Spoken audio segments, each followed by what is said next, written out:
गुबुन माने राष्ट्रीय दलजों थांस्लायस्लाय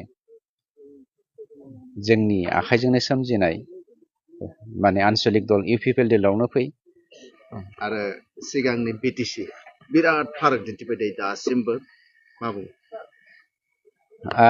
हा आरो नख्रांजों समान फारागथि दं। बै समाव मामोन दिनै मा जाखो बेनो फारागथि।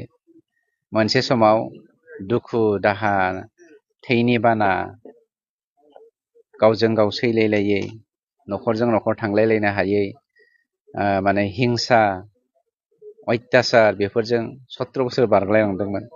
नाथाय दिनैनि दिनाव दाउ खौवौनि देंखोजों जोङो रायजो जादों। बिबार बारिनि समायना रमायना गाब आरो बिनि मोदोमफ्रुनायजों जों दिनै रायजो जानो हादों। ओंखायनो अख्रां आरो हाजों समान फारागथि दं। बिटिआर सरकारा खुंथाय गोहोखौ लानानै दावगानाय खामानि जौगानाय खामानि मावनो हायाखै होननानै नोंथांनि सायाव गोबां अजद दं।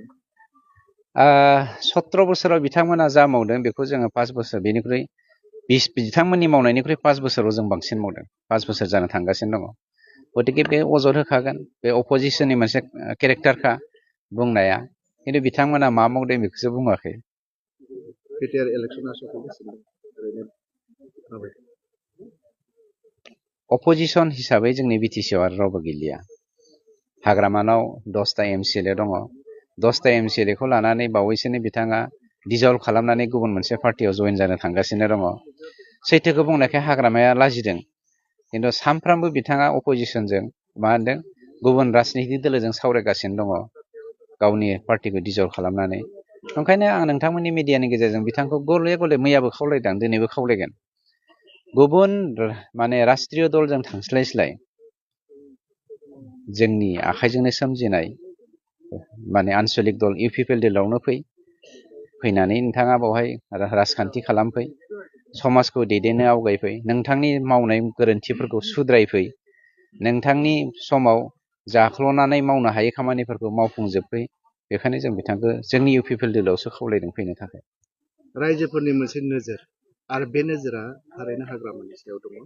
जेब्ला एसेम्बलि जायो बे समाव सानसेबो नुजायाखै आरो हाग्रामायाथ' कापुरुस। हाग्रामा हिसाबैबो आं चेलेन्ज खालामनो हायो। बिथाङा आंखौ फरेनार होनदों। नोंथांनि मिडियानि गेजेरजों आं बुंनो नागिरदों, आं जुदि फरेनारब्ला एसेम्बलियाव फैनानै बुंफैदो, नङा होमबा? एसेम्बलियाव फैनानै बुंफै। एसेम्बलियाव बिथाङा मानो फैनो हाया? बिथाङा गाहा गोहो गैया। बिथाङा जा दाय मावदों, जा गोरोन्थि मावदों, बेखौ सुद्रायनो बिथांना हजम खालामनो हानाय गोहो गैया।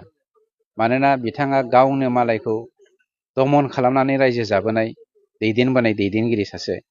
मालायजों बियो फंसे गोरा राव बुंजानानै सोंखारि जानानै गावनि गोरबोआव मासि होनायखौ बिथाङा मालाबाबो सहायनो हाया। गतिके बिथाङा साहस गैया। साहस दङब्ला आं नोंथांनि मिडियाजों खावलायगोन, बावैसोनो जोंहा रांबावजा जानो थांगासिनो दङ। फैथों, सावरायफैथों, डिबेट खालामनि, जों चेलेन्ज खालामलायनि।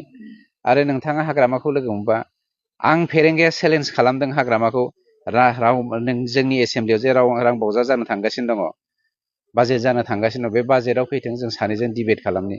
नोंथाङा बिथांखौ आं चेलेन्ज खालामनायखौ बिथांनाव सों।